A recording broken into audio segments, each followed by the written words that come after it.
চাকরিজীবী সে গুরুগিরি করে। হাই চাকরিজীবী আর গুরুগিরি কিসে? তুই একা কয় চাকরি করবি? তোর তো চাকরি নিয়েই সামলাতে পারিস না, তুই এবার শিষ্য চিন্তা কি করবি?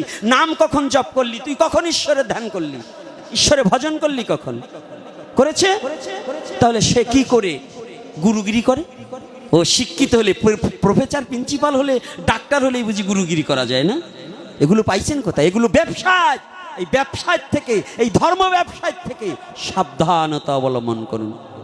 তাহলে কই তোমাদের আর কিছু আছে নাকি? না, আর বেশি সময় আমি সময় দিতে পারবো না, শারীরিক অবস্থা আমার বেশি সুবিধাজনক নয়, অনেকটা হয়েছে। একাদশীর দিন ভোগ লাগানোটা তো গেছে, তাহলে একাদশীর দিনকে আমরা ভোগ লাগাবো? এই কারা কারা ভোগ লাগাবো হাত উঁচা করেন তো। একজনও নাই, যাক বাইসে গেছেন। একাদশীর দিনে মা